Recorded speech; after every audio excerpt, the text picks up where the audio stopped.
வணக்கம். நலமா? நம்ம மருதுபாண்டியர்களை பற்றி நிறைய படிச்சிருப்போம், கேள்விப்பட்டிருப்போம். சரிங்களா? அவங்க 1780 1801 வரைக்கும் சிவகங்கை பகுதியை என்னென்னா மேலாண்மை பண்ணாங்க. இதில் 1795 1801 வரைக்கும் அவங்களோட நேரடி ஆட்சி. இந்த 6 வருஷம் மருதுபாண்டியர்களுடைய நேரடி ஆட்சி.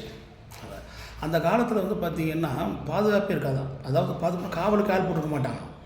அவ்வளோ சரியான நிர்வாகம். கோயில்களுக்கு அதிகமான தானங்களை கொடுத்தவங்க. அவங்களுக்கு மருதுபாண்டியர்களுக்கு பயந்துக்கிட்டு எவன் என்ன செய்ய மாட்டானோ உள்ள நுழைய மாட்டாங்க. அந்தளவுக்கு என்ன செஞ்சுருக்காங்க, அதாவது காவல் இல்லாமல் இருந்தாங்கன்னா அவ்வளோ பயத்தை காட்டி வச்சுருந்துருக்காங்க. உள்ளே போனால் நமக்கு பார்த்திங்கன்னா மரணம் தண்டா அப்படிங்கிற மாதிரி என்ன செஞ்சுருக்காங்கன்னா ஒரு நிலையை கல்வர் கூட்டத்திலலாம் உருவாக்கி வச்சுருந்துருக்காங்க. இந்த மாதிரி சமயத்தில் பார்த்திங்கன்னா இவர் சின்னமருது பார்த்திங்கன்னா அரண்மனை சிறுவையில் தனியாக அரண்மனை கட்டி அவர் ஆட்சி செஞ்சுருந்துருக்காரு. அப்போ என்ன செஞ்சுருக்காங்கன்னா இந்த நம்ம கர்நாடகாத்தான் பகுதியிலேருந்து அந்த ஒரு கூட்டம் என்ன செஞ்சுருக்காங்கன்னா செட்டிநாட்டு கூட்டம் என்ன செஞ்சுருக்காங்கன்னா ஒரு திருமணத்துக்காக வந்திருந்துருக்காங்க. வரும்போது என்ன செஞ்சுருக்காங்கன்னா ஒரு கல்லை கல்லர் கூட்டம் மறைச்சு அவங்கள்ட்ட எல்லாத்தையும் கொள்ளையடிச்சு போயிருக்காங்க. கொள்ளையடிச்சு போனதோடு இல்லாமல் அந்த செட்டிநாட்டு ஆட்சி காலத்தில் இருந்து தாலி அத்துட்டு போயிட்டாங்க.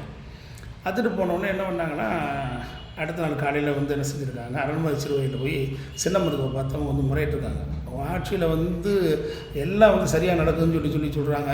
என்ன கல்லர் தொல்லையில்னு சொல்கிறாங்க. கடைசியில் எப்படி பண்ணிட்டு போனதுன்னா என் தாலியை அத்துட்டு போயிட்டாங்கன்னு சொல்லிட்டு அதோடு அவருக்கு ரொம்ப சங்கடப்பட்டு ஒரு வார்த்தை சொன்னார். என்ன சொல்லியிருக்காரு அப்படின்னு சொன்னால், இன்றைக்கி சூரிய உதயத்துக்குள்ளே சூரிய அஸ்தமனத்துக்குள்ளே உனக்கு என்ன செஞ்சிடும் அப்படின்னு சொன்னால் உன்னுடைய தாலி உனக்கு வந்துடும். அப்படி இல்லை அப்படின்னா என் மனைவி காலத்தில் உள்ள தாலி உனக்கு வரும் அப்படின்னாரு. அப்படின்னா என்ன அர்த்தம்? இன்றைக்கி சூரிய அஸ்தமனத்துக்குள்ளே உன் தாலியை கலவு போன உன் தாலியை கண்டுபிடிச்சி கொடுக்கல அப்படின்னு சொன்னால் நான் என்ன செஞ்சிடுவேன் அப்படின்னா நான் செத்துருவேன், என் பொட்டாட்டியுடைய தாலி உனக்கு ஒரு கருத்தில் இருக்கிற தாலி வரும் அப்படிங்கிற அர்த்தத்தில் அவர் சொல்லியிருக்கு.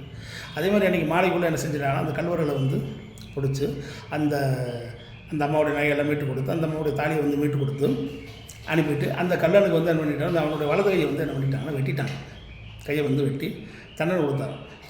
அதனால தான் பார்த்திங்கன்னா இன்றைக்கி வரைக்கும் பார்த்திங்கன்னா சிவகங்கையில் எத்தனையோ பேர் ஆட்சி செஞ்சுருந்தால் கூட சிவகங்கை அப்படின்னு சொன்ன உடனே நமக்கு மருதுபாண்டியர்கள் ஞாபகத்துக்கு வர்றதுக்கு காரணம் அவங்களுடைய காவலும் கோயில் கொடைகளும். நன்றி.